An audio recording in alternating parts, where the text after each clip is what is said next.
धनंजय अभी भी बहुत गंभीर था और उसने आगे कहा, पुष्कर मैं वादा करता हूं, अगर तुम व्हाइट टाइगर स्पेशल फोर्सेस में शामिल होने के इच्छुक हो तो तुम हमारे सबसे युवा टीम लीडरों में एक होगे।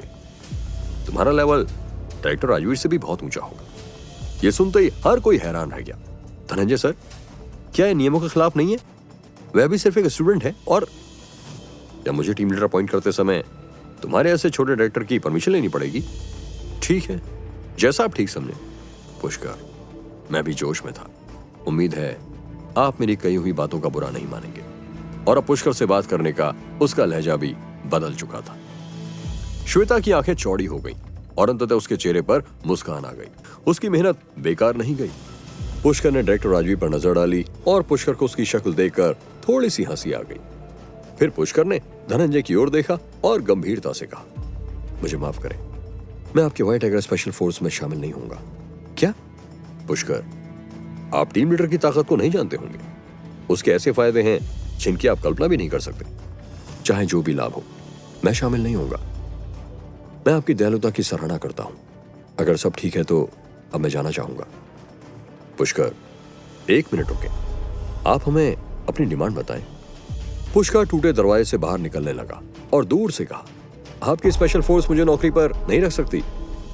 ऐसा लगता है कि 1000 सेनाएं हासिल करना आसान है, लेकिन एक सेनापति ढूंढना कठिन है।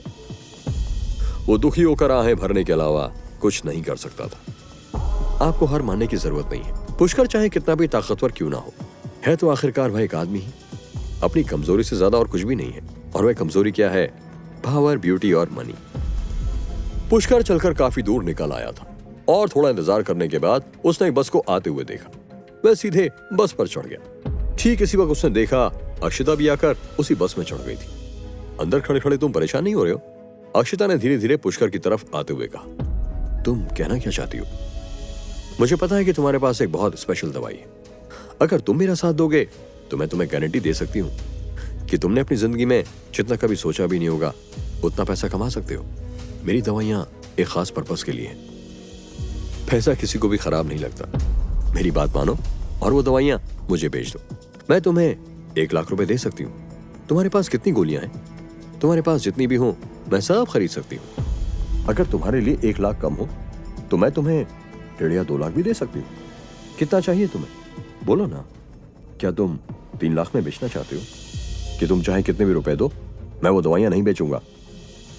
लगता है तुम्हें अपने आप पर कुछ ज्यादा ही घमंड हो गया है। धनंजय जी केवल तुम्हारी उन दवाइयों में इंटरेस्टेड हैं। और अगर वे दवाइयां ना हो तो तुम कुछ भी नहीं हो। तुम बस एक स्टूडेंट हो और तुम मुझसे उलझ रहे हो।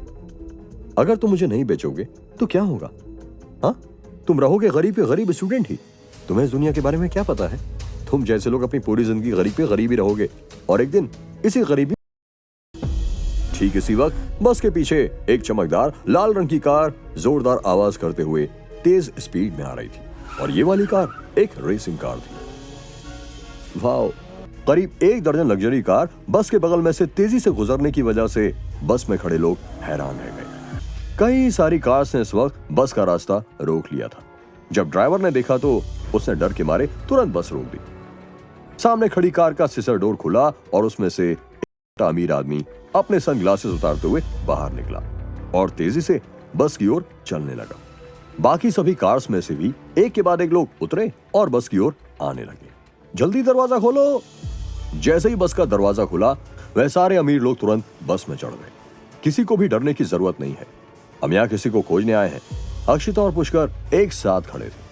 अक्षिता ने पुष्कर को देखकर एक मीठी सी मुस्कान दी और बोली, तुमने बाहर खड़ी लग्जरी कार्स को देखा? अगर तुम्हें भी ऐसी ही कार चाहिए तो तुम मुझे अपनी दवाइयां बेच सकते हो और तुम्हें पैसे मिल जाएंगे। तुम चाहो तो अपने लिए कार ले लो। ठीक इसी वक्त आदमी ने इन दोनों की तरफ देखा और उसके चेहरे पर एक खुशी की लहर दौड़ गई और तुरंत भागते हुए उनके पास आया।